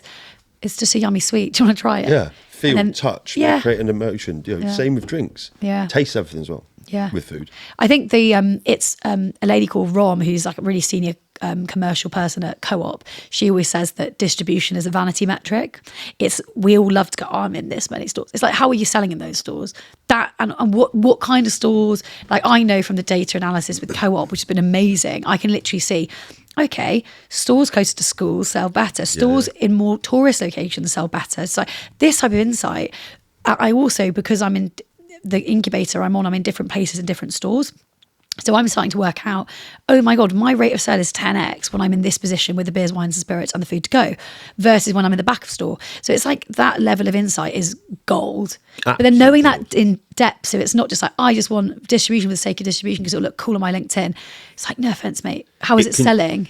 And that, if anything, you leave it there for too long, it's a problem. Yeah. Because someone goes, well, you got no rate of sale. You're like, shit. So you've got to make use of it. I think, and this is quite interesting to talk openly, and some of the things I've very rare I get to talk to this because not many people have done what we've done, but that whole consistent assessment of once it's in, how do you sell it? Once it's there, how do you keep it, repeat it? Your point around distribution, I always quite like this analogy with the grenade bar, and you're probably close to this. Mondelez acquired them. Yeah. Yeah. So was it 200 million buyout? I've watched it 9 years. Alan had that business. Really? Wow. Scale it. Incredible. His first buy was 49 million, 72, 200 to you guys. Wow. And they told him first off, you'll never see a protein bar in the confectionery aisle. It now outsells Mars. Yeah. I think it's incredible. But then you looked at the distribution points it had. It was outselling Mars with something like 40% less distribution at the time when Yeah. it got to the height. To your point, so it shows the potential. in the right place, Yeah. doing the right thing. Yeah. And consistent brand messaging. Yeah. Really distinctive brand. Yep. You're not going to forget it, are you? I think he rode around an orange tank. You're not going to miss them, for example. Grenade balloons and stuff. Yeah. So, Co-op Ocado, are they going well? Yeah, brilliant. Absolutely. It's cool getting data because I can then see, like, on Ocado, I can now, not to blow our trumpet, but like I can see the brand overtaking brands that have been around for ages and coming to nip at the heel. I don't want to shit on anyone. We're positive. You tell me and I'll say it. No. A lot of the legacy, like Haribo? healthier. No, we'll get there. I don't think Haribo are on Ocado. You know, they might be. They've got to be. They're everywhere, sure. Haribo. I don't know if an Ocado. I love the little heart one. The big hearts, the straws. The red with the white back on it because it's soft. Oh yeah, the Love Heart ones. Yeah, Love they're Hearts, nice. well nice. I love sweets. I don't eat gelatin ones, but it's a great category. It's a fun category. It's fun. So walk us through the range. What is the range? What's it consist of? So we've got 3 big share packs. Yeah. You can see here. How big? For like family, 130 grams. Chuck it you over. can. Let's have a look. Here you go. You can model it for me. I mean, that's our that's best a share seller. pack. Fruity Fires is our best seller. That's like what I'd need. There's 130 grams of sweets in there, and they're little. We have like really little jelly sweets. You get quite a lot in a pack. Yeah. They're like soft jelly, melt in your mouth, fruity sweets, all different creepy crawlies and fruity So we've flavours. got green apple V, lemon maggots, Yeah. green apple house flies, blackcurrant ladybirds. I love it. The cola snails, that's what you tried. And then all of our 3 big packs also come in little bags. So these are the little kind of, let's say it's for picnic or party bags. Are they the same size? Yeah. Well, what you got in the middle is my new packaging. What do you think? Yeah, I do, yeah. Just a little tweak. So it's a little bit, it's a little. So what you want? Emphasise the sweet. Yeah. Got rid of the snail. I like that. Yeah. Reinforce the product. Proper hyper realistic photos of our sweeties, calling out that they're organic. That's around it, really. I think then the colour's a nice change. Yeah. I think it makes this stand out more. It pops. And actually our new colour, the green's more of a lighter green and the brown's more of a kind of natural brown, as opposed to that's quite black. So we're working on really showcasing the sweets, to be honest. And there's more work we need to do on that. And you've got communicating flavour more clearly. Zesty pests. Maggots and spiders and the scary animals. We've got gummy grubs that are more the slimy, crawly animals, so cola snails, blackcurrant worms, peach frogs, and then we've got fruity flies, which are. So you got three SKUs. Three SKUs in a big pack, 3 SKUs in a little pack, and the little packs, I think, the secret weapon, because that in a meal deal, 80 calories on the go. Can't see that. That's cool. There you go. Meal deal. Yeah. Little lunch box. Just a little on the go lunch box. Chuck it in for the kids. Have it after swimming. Yeah. Head over to Amazon. Yeah, get us on Amazon or I'll get an affiliate code off you. Yeah, we should. We'll get you a code. On that then, do you use affiliates? Ambassadors, brand ambassadors? Not yet. You need to. Yeah. How does someone even tackle that? Piece of piss. I'll walk through that after this. It'll be fine. We do a lot of stuff on TikTok, which is affiliates. Yeah. So easy. I don't know. We're all about community and like building real community. So I don't want to use anything that undermines that. Actually thinking about it, like, you aren't going to, like, that, I actually now think out loud, it's easy for this. So I can go for someone that's going to the gym, who might like walking, endurance sports. You know, Mum, do you want to be a champion of my sweets? I think it's different. So maybe I'd have to think on it. Easy to set up. Execution of plans not too difficult. We have brilliant. So Lorna, who runs our social media, and she does our community stuff. She's a mum herself. She works for us 3 days a week. She's based in Brighton. She is the mum. Like, she is the coolest parent. She's the coolest person, to be honest. A lot of her friends are mums, and she does gifting. And in my opinion, she's changed the way I view that kind of like influencer gifting thing. Because when she does gifting, she genuinely stops and thinks, what would they actually want to receive? So not just brandy package. We sent some stuff over the summer when summer holidays was coming. She got some nice rosé for mum, or in some cases they didn't drink, something different, like a different tipple. I think we sent like some neon candles and we wrote to mum, it's sweets in here for the kids and for you, take a breather, good luck this summer. But there was such an empathy to the way that she did that gift, and same for Halloween and Christmas. Lorna just like gets parents, and then naturally, organically, pun intended, you get all this sharing and mums who fans, what you said earlier about being genuine fans, as opposed to like, okay, I'll pay you £1, post a photo. I think consumers look through that nowadays. That's dead. It's dead. So we called it buyer boxes. Yeah, okay. Like, the monster used to kill it. Yeah. Like literally spend fucking ridiculous. They were like, I remember when I first sold in White Monster into Breaks. Yeah. They said fuck off for like 2 years because it was like girls with big boobs, fast cars. It was like black can, not having it.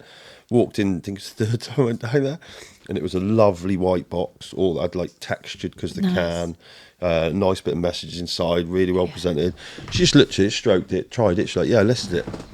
I was like, fucking power of marketing right there. It's the same fucking drink, just obviously in a slightly different can, positioned itself differently, but we over-invested in the buy box experience. So I do it on my brand out there. So we got a little stencil, we just sprayed it on a long box with the logo, and we put some different stuff inside, we put some red tinsel in there, put a little bit of messaging, some education stuff, and then chose 50 people to send it to.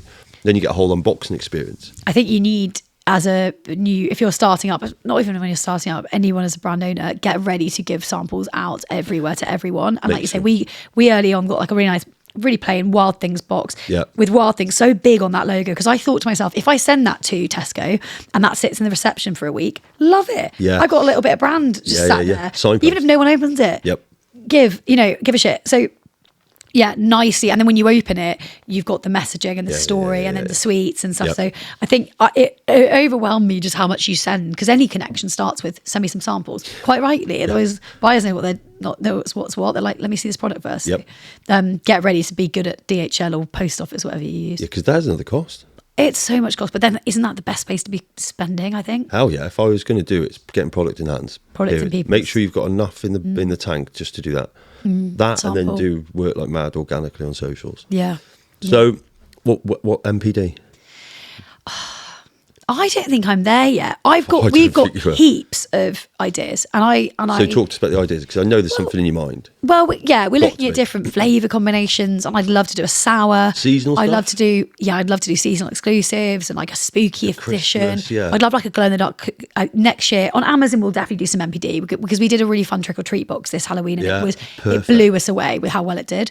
So now we're like, right, what's a stocking filler or selection box for Christmas? I'd love a proper party pack. We do the party bag stuff, and I see on Amazon it says people also bought bags and balloons.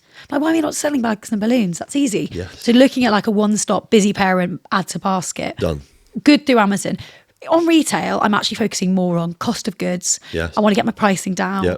I want to reformulate. I want to really optimize my flavors. At the moment, I want to communicate flavour more clearly on the pack, so that's more design. And then inside the pack, this time next year, I'm going to really optimise, like, when I'm eating this bag, I know these are the kind of flavours I'm having, like a berry mix, a fruit to the forest mix, a kind of, well, cola's a bit of an anomaly, but like, we're like, what about cherry and cola? So it's like a cherry cola, but really clear concepts, because the flavours are all great, but they're all a different combination. So it's actually about fine-tuning what we've got and working on, just having the best formulation, the best flavour combination before we go try to run before we can walk. Too much. Get the core out and more. What do you see? What's going on in the category right now? There's loads. The big one for us is HFSS, high fat, salt, sugar. Rules and legislation around that. You can't be at till point, can you?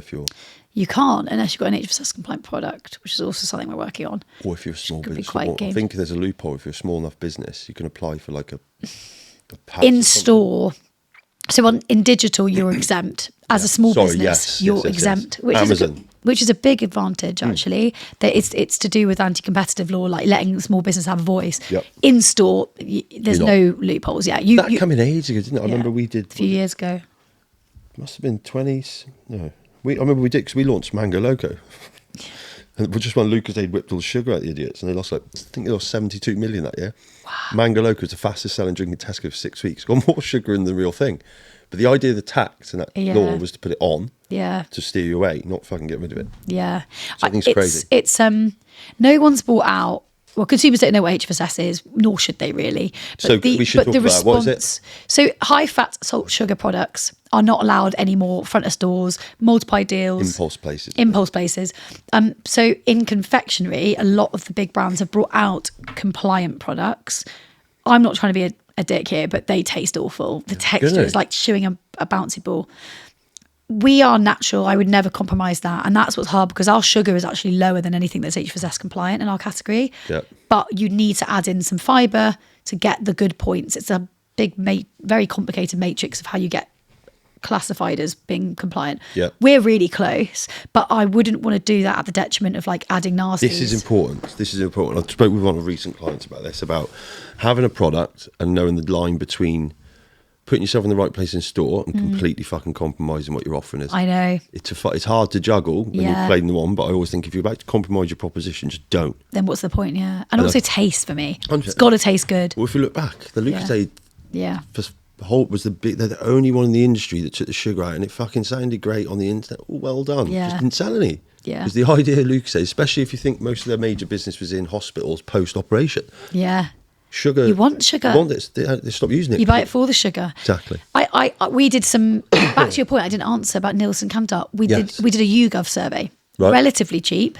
Go on, you can for those at home. £1,000 or so. I mean, Still that sounds £1,000, eye-watering, but then the other stuff is 5-6x. Yeah, and the rest. But yeah, so I did a survey to get, it was like 1,000 GB adults, or it was 1,000 population kind of thing, on why people buy sweets. Yeah. And the thing it came back from very clearly from the data was 1 and 2 tied, price and taste. Nail the price, get the best price, it has to be tasty. Secondly, natural and lower sugar. This is obviously sweet. When we asked the same question, what about when you buy for kids, those two jumped up. And then the rest is all just noise. Yeah. So basically my point was, it's got to taste good and get it to a good price. So I'm working on price. I think that's also comes with scale, but it's so important. But never doing anything at the detriment of taste and our core values of half the sugar and no artificials. Yeah. Can't budge on that. As a business then, are you operating on a price of your ambition of your goal when it comes to when you sell to a retailer? For example, we've got clients, especially if they come on with us and we're pushing the brands, we're talking about, right now you might not have any margin. You've achieved the margin expectation of a wholesaler or a retailer because you know you can't get around it. But most people can be like, oh, it's not making me any money. It's like, well, no, if you want to build a long-term brand, it's not necessarily making money now for you, but you've got no way to scale it. I think it's fucking competitive online, so you probably spend the same. On the view that, so we've got a client right now, we're doing it, we start scaling up on the plan of the business we've built and the volume, they're going to create 20% You're just scaling. Thinking ahead of So we already have a chat with the suppliers and say, right, let's get through the supply chain and start getting commitments on, look, you've got this run rate, we're at this growth, to exit, you could be 1 million bars next year. Yeah. Then you start to see what you're doing. Are you that far ahead or not? We are. I would say I was always advised, like, the atmosphere for like investment within food and beverage is not what it was years ago. People don't just willy-nilly throw money at something because of potential. I was told all value. Because it used to be. You have to be told. You have to be able to show that on a very simple cost of goods basis that you're making margin. So I've been a little bit stick with that. I actually think we're going to pivot this year and try to look a bit more. I've already been speaking to my manufacturer, like, if we got to here, what would that be? Because as long as I've got a roadmap to get there, that can change the way you look at the whole thing, right? Yeah. Then it's like, let's grow our way to that, as opposed to just trying to be really earn the margin. Yeah. Let's get in. But I don't want to do that without having done the maths of like, if we can get to that realistic number, then we'll be at, let's say, 30, 40, 50% margin. Yeah. If you can't even get there with that, then what is the point? It's a non-starter. So it's a bit of a hybrid, I'd say. Yeah, agreed. And then you've got your different channels, right? So what would you say your blended margins you're happy with across the business? Oh, God. I'd wince at that if I properly looked at it. See, I look at cost of goods versus what we sell. And I don't look at like logistics and stuff because I'm like, we'll grow our way out of that. Great, we're doing we'll get really MOQs. And I dare to look at some of my distributors of what I'm actually sending. But I'm like, we'll grow our way out. But I want to get... I believe that. And I think that's probably something just to pull out on here. If you're going for the long-term thing of building a brand, you will grow your way out of it. Yeah. I mean, look what you do when you are a big brand, then it's about cutting costs. I mean, look at the size of the chocolate. You've been in the industry. Yeah. When you go into a mature business, then it's all about cost saving. Yeah, it is, which is the less fun bit, isn't it? It's much more fun, the growth side of things. I mean, and then just ruin chocolate bars. I know. Some of them aren't even classed as chocolate anymore. Freddo. Oh, Freddo, bless Freddo. It's about 40 quid now, isn't it? I can't even picture up. There's so many good memes about Freddo. Yeah. It's iconic. Like, you need to get a mortgage to get Freddos. So, what's next? Like, so the big thing's got to be a listing, right? What's your next big 2026, I want to build what we've built with our customers, nurture those relationships, bring in more independence through breaks or bid foods, wherever families are having fun, and kind of do a lot more of our activations there.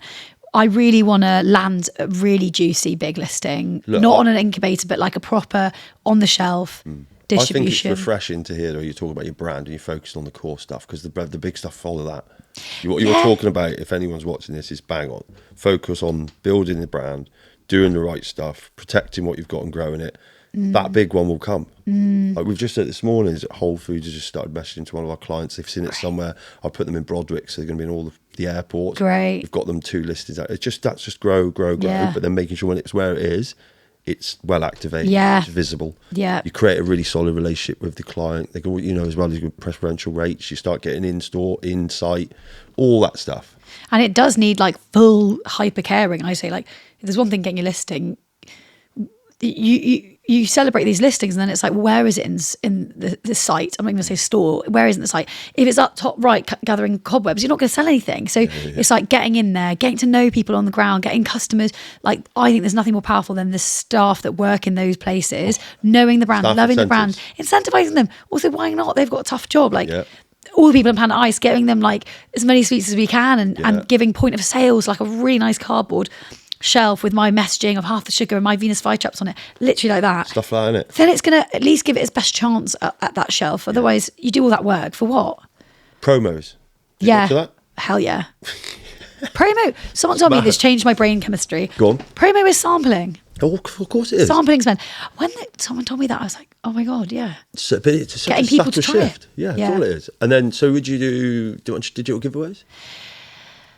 I need to be better digital. Our Instagram is all community based stuff. It's like us at events and stuff. Like, I'm not. It's a pitfall for me. I'm not massively digitally savvy. I'm not doing D2C, for example. We're just through Amazon. Right. So we do some stuff. You're not doing direct to consumer. No. Why? Because you have to pay so much money to drive that traffic, and people buy sweets in real life. My game is on Tesco. Long term. Yeah, you're right. I'm not. Yeah, I think paying. It's just a very low average selling price to try and drive people to a website to buy it. Don't get me wrong, that might be a miss. It's also just about attention and resource. That then costs money, that costs attention, that costs, So I've just made the decision, let's go where the people are, which is Amazon. Yeah, and that's done really well. You're not out going, I'm going to go online and buy a sweet. I'm going to go on that website. Going to the shop. Yeah. I'm going to the store. And then you have to pay a lot of money on Meta to drive. And I find it, as a consumer, I find it bloody annoying. Yeah. Meta, advert, winds me up. So I try and use collaborations. So for example, we're good friends with TRX, so we did a podcast out of this with Hydration Partner. Hyper Ice, it's owned by Kobe Bryant, and it's all the recovery stuff. Anytime Fitness, partnered with it. Who else did we do it with? Hyper Ice, TRX, Anytime Fitness. Got a year's supply of grenade bars, year's membership at Anytime Fitness, year's supply of TRX community and their free stuff. And was it like a giveaway, like follow and win? Was it 2 months, 8 weeks? All 5 brands. I put in a year's supply of hydration, 4,500 emails. Wow. And you were going for email sign-ups? That's all I focus on. And what do you do with emails now? Do you do a lot of marketing through?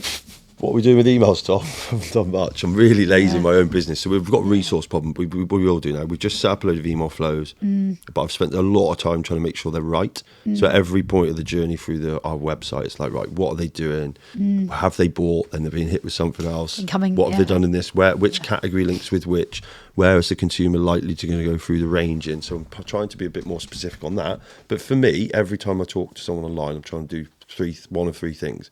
I want your email address. Yeah. Or I'd like you to go and follow us, or I want you to buy something. Yeah. Like, what does that look like? Yeah. If you think the way we look at it, so it's like we launched the creatine stuff. So we made we've made a PDF that educates people about creatine. We made a female one as well, because creatine's got a really interesting benefit now for the female population, especially post-menopause. It's incredible. Like as a supplement. So I'm leaning into the fact, here's an informative guide. Capture, go follow, or it'll be an email. So you're actually bringing something of value. You have to. I mean, that's getting harder and harder to do. So between collabs, and then if we execute, like we got a list with Patrol Store, which is online stuff again. I said, who's the other brands? Get them involved. They did, so we could give away a month's supply. And they're active. All that's a digital asset, and you just do it jointly on social media. So I don't find that it's not labour intensive. It doesn't cost much.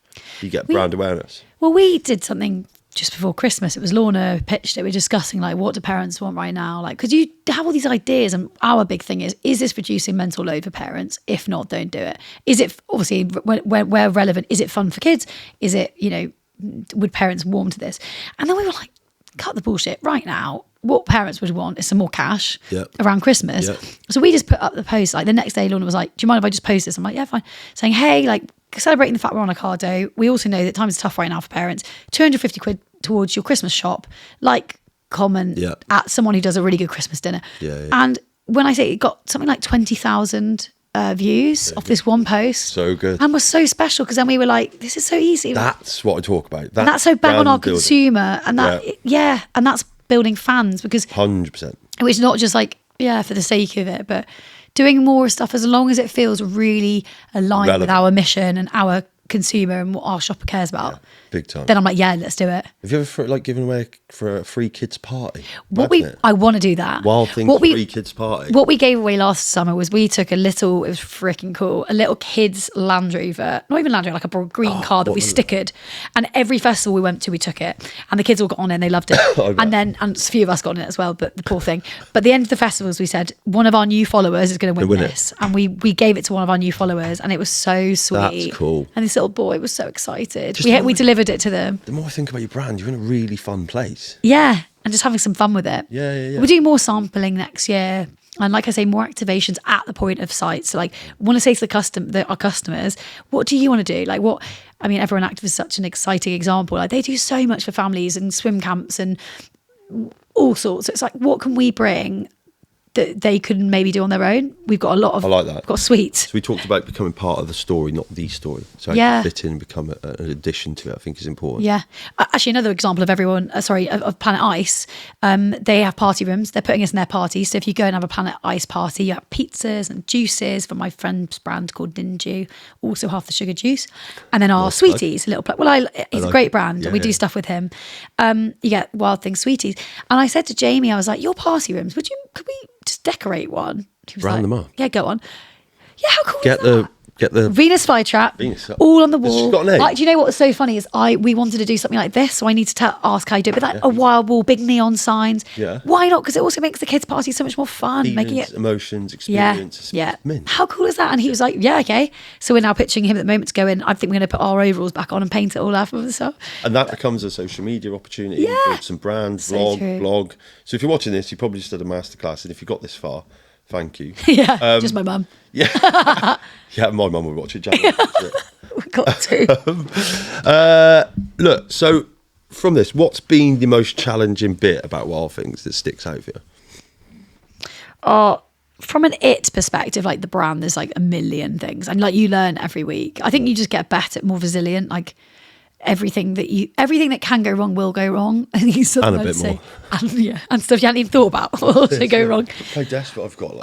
My mate's the yogi. She's my best mate. She's given me a crystal. Oh, as long as that's in my pocket, nothing really goes that bad. I'm not even joking. I feel when I forget it at home, fucking walking in, place is just gone. So I'm a bit witchy. I think things happen, and I'm like, I do believe in. I never did, but I'm just anything that might give me a better opportunity of just shit not bring going wrong. Bring the crystal out of me. Yeah, it's getting that kind of resilience. But like personally, I think my big learning, like I kind of said earlier, was just how much this will consume you. And I think I keep telling myself, it's a marathon, not a sprint. This is a marathon. Brand building is a marathon. Growing brand love is a marathon. Be consistent. Be so consistent with your messaging that it's boring. It's boring for you. And you'll get really bored of it quick. Yeah, well, I guess I kind of can't. But yes, like you're bored of. I'm like, we're so bored. People don't get it. Consumers don't have the attention. They don't know or care enough about your brand that you think they will. That point there, to get away from it, and I hope you not be a perfectionist, is realise that 10 people might see your story. Yeah. You might be putting out the same thing all the time. Yeah. The system's designed to make you pay to show it unless you're fucking famous. Yeah. And I think when you understand soon, we just did a thing the other day where Tom just went through, I just went for TikTok's a volume play. Yeah. So I just said, fuck it. Go and take all the videos from the first year, repost them. Yeah. And you're like, and we've just sat here, it went for a month, 4 a day. And all of a sudden, it likes the amount of attention it's getting. And the videos are performing. So I'm like, next time, we're going to pick the top performing 15%. Do them again. Do them again. Yeah. And yet I've been sat there giving it, you can bore. No one sees it. Yeah. Do you mean how quickly? I think we need to channel this with our social media because we're 100%. So like every post has got to add value, and like you say, you have a hit and a miss. Yeah, sometimes they're what a miss. You like, I like, and I think it's but it's such a trap you can get into. Yeah, and the trends change. Like UGC, it's fucking not UGC. It's like an advert. Everyone's got so good at it. Yeah. UGC was first person view. Like Simon down the road's done it, or Sue's told me to go and buy it, and she's fucking wobbling a camera now. UGC is literally like a premium ad. Yeah. And I don't think that. I think that loses its taste. So I think the way it changes is definitely important. What's the best thing out of it all to date that stands out for you from building the brand? So many special moments. Go on, list like getting help. I was weeping in our warehouse, a bit like this, hugging our warehouse manager who didn't even know. I was picking up some stock, and then I got the call, and then I was just, Shelley was like, what is going on? I need to hug someone. That was major. Huge. That was the opportunity that we've got through that, and how that team have been there like a proper incubator. They care, they help. That has been massive. Getting on a cardio was epic. Yep. And then seeing that, my big highlights also was the first person I spoke to that bought Wild Thingz. That wasn't like my friend or family. It was at my boyfriend's house, and someone's wife was there, and we're doing the small talk of what you do, and I said, I sell sweets. This is like February, March. I've been doing it. I launched the brand about 3 months ago. And I said, Wild Thingz. She went, I know it. And I was thinking, no, you don't. But that's really polite. I was like, oh, cool, yeah. I mean, and then I turned and I've got a pack. I was like, this one. She was like, yeah, I bought it on Amazon the other week for my kid's party. Cool feeling. And I just burst into tears. That was fucking cool. It is cool. Really, I was like, it's working. It's actually working. I didn't know them. I've didn't not know done you. Anything. Yeah. Because everyone's so sweet and supportive. But my biggest highlight, without a doubt, is the team and the culture that we've built, and working with great people that I love, and I love to come to work with. That is, for me, the proudest thing that I've done. I think if you go back to what we talk about entrepreneurship, as long as that stays the single biggest rewarding thing, you'll never get tired of doing it. Yeah. Because that's the thing that really is the heart of everything in it. Yeah. Regardless, as long as you push it. Do you get imposter syndrome? Yeah, a bit. Yeah. Yeah. Loads. I get it all the time. Yeah, I do. And I find it's so cringe, but I find this kind of like the self-promotion stuff, it cringes me, because I'm like, no offense, why would someone listen to me talking about this? I can tell you what, genuinely. This will get easier. It's like you're doing things where, go back to this, we all know someone that now wants to fucking be an entrepreneur and you don't even know why. Yeah. So it could seem to be attainable. Also, I think, definitely get used to it, because you've got talk about that giving back piece. Yeah. You're already there. Yeah. There's loads to learn from this. Yeah. It's a bit why I decided to set this up. Yeah. I've got people around here talk about, you've got a podcast. Like, fucking, just go back to work, you fucking idiot. I do it because there'll be someone out there sitting there going, I just want to hear an honest conversation about a real story that's not Stephen Bartlett. Yeah. That maybe have been through a career. I mean, the fact we've just dissected your career is really interesting. There might be people out there didn't even know you can do that. Yeah, true. You don't. And but yeah, it's a funny world. And like LinkedIn, I don't know what your relationship is like with LinkedIn, but sometimes I saw a hilarious thing the other day that was like, LinkedIn's the only place that doesn't have trolls of all the social medias, and it's the one that needs it the most. Made me laugh. But like, it's like, as a brand owner, I'd do anything for this brand. I'd get a tattoo on my forehead if it meant that Wild Thingz was going to succeed. Genuinely, I claim I would do that. If you could promise me that, I'd do it. So then for me with LinkedIn, I'm like, I've got to be out there talking about it, because you get amazing reach when you're honest and open and to talk about it. It seems to do really well and resonate. But there's a part of me that just cringes. And you never want to look like you're bragging, because the reality, like warts and all, is it's not all easy. It's like, it's not all the highlight reels, is it? It's also the shit stuff. So trying to show honestly. But that's a work in progress, but I think it's important. And then we're ambassadors for the brand, so I've got to start thinking myself like that. So I would say things like, if you sell it, how much onus are you putting on the fact that those big listings? I mean, that's fucking marketing gold. Yeah, I'd like to be going on your LinkedIn later, and I'll be like, there should be all over it. It should be a Wild Thingz page. It's what we do really well. Like, you just have the business page, and then anyone connected to the business, everyone gets given their post to do, because you're basically referring. It can be powerful. Yeah, but it does piss me off, because it's basically the hub of fucking AI sales bots. I hate that, and I'm also, we're British. I don't want to talk about what I've done well. That's just cringe. But it's like, you do need to do that, because that's also what I have buyers that I've been trying to get hold of, and they're like, hey, I've been trying to get hold of them, and let's say, and then a few LinkedIn posts later, they reach out to me saying, bear in mind, nothing's changed in terms of the proposition. And Fliss, you've been up to a lot. I need to be engaged. And I'm like, this is worth Create the buzz. Yeah. Create the FOMO. Someone told me about that. And it is. It's like, do you want to join this party? Because by the way, it's going really well for these reasons. Fake it till you make it. Yeah. Yeah. That thing that happens, create enough noise about something. That FOMO is real. Yeah. So cool. Look, I could sit and speak Yeah. for hours, but I think I really appreciate you coming up despite having a little hangover. It's nowhere near as bad as mine. Yeah, Do I look all right? I put my sunglasses on so I hide my eyes. I'm fine. It's Christmas. I was like, have I got up this morning? I was like, fucking, why have I done that? But look, Why did I agree to speak to her? God. that's the only reason I've cancelled them before. Oh, really? Yeah, Thank but you. I thought I'm not because I really want to speak. I know you're thanks. busy. Look, let's stay in touch. We'll definitely check in. But passing comments as we look to close out for Christmas, and I'm going to go back to bed. What are some things you're going to leave the audience with? Hopefully this has given a bit of the reality of doing this. It's bloody fun. It's epic. If you've got a burning idea, go after it. You're never going to regret it. But also it's really hard.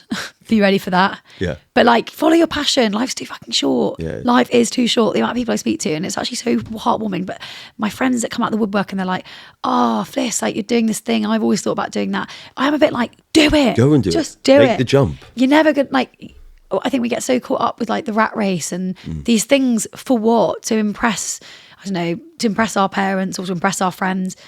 Give a shit. I'm like, whatever will happen with Wild Thingz, there's such potential to this brand, and I'm manifesting where it could go. But if it doesn't, it'll be the next thing. So let me play this. I think this is important. I've looked at it like this, and I've been doing this a while. If you're just think how competent you are in your job, right? You're not going to fucking struggle to go back and get a job. And I think it's quite a way to look at it to make you feel a bit. Can always go back. Yeah. If you shit, anyway at your job, don't be an entrepreneur. Yeah. But if you know you're in a good job and you do your job well, go and be an entrepreneur. But if it fails, you're going to get a good job anyway. Yeah. And it's never going to look bad if you go on to try to do your own business. I think when you come back, that on its own right as an employee, you're going to be like, fucking hell, you really made the chance. Okay, didn't work. Well, come back and jump in here. Shows me risk. Yeah. The guy that we're hiring, he's starting with us in February. He had his own brand for 5 years. He's since done a load of stuff in out of home, and I just find that so impressive. I'm like, you will have the empathy and you get it because you've done it. That is epic. And I look the amount of brands when we go to these events. Oh gosh, don't break the mic. When we go to these events and we see all these different brands, it's partly daunting to think of how much competition and how many brands are out there. But it's also quite inspiring because I'm like, there's some fantastic brands that I see that do make it and some that don't make it. So it's like, it's not that deep. Let's just give it our best crack. And 100%. And I think there's loads of things you can do to stand out from literally being. I mean, you've got banging energy to be around anyway. Thanks. You've obviously created a good team. You've then gone and got a brand. I mean, I know people. Well, look at TikTok right now. Yeah. You've got brands blowing up on there that aren't doing anything else. Yeah. You're like, fuck, I've never heard of them. They don't even want to go near a shop. Yeah. We do, because we've got loads of ties with the agency helps people scale. You've got the fact that independent health stores now won't touch a brand that's on TikTok. You're like, oh, really? Yeah, that's a thing because they talk about rate of sale and price. Yeah. But you're like, well, it doesn't fucking matter. Do you know how much money you make on TikTok? Yeah, and some people are absolutely blowing up with it. So it's really. But then it is as founder, it's constant prioritization because you could go after everything, then you're a busy fool. But I think do less, better, fewer, bigger, better. I can't agree with that publicly because I've spread myself very thin. So it'd be really fucking contradictory. But each brand you're going to be specific and what's your retail because otherwise you can. So I'm and I only say that just because I'm always conscious how I look. It's like you're bang on right, but what I'm trying to do here is create an ecosystem where the value because raising money right now is harder than ever. Yeah. So I've tried to create an ecosystem of things that is pretty bulletproof. Yeah. All are fairly relative. I mean, the oldest brand's 2.5 years. Yeah. And a year, but then because I know I need money to go where I want to go. Yeah. So there's a bit of rationale why I'm doing it. But and that in itself is strategy, isn't it? Yeah, you thought about that to get to where you need to get to. Yeah. And interesting, the only person that's got it was a billionaire when I had dinner with him in London. Everyone else just goes, fucking concentrate on one thing. What? Yeah. I built a fucking £10 million business while I was running leadership team at Monster, you lunatic. Like, that's not important. I get where your sentiment is, but you do.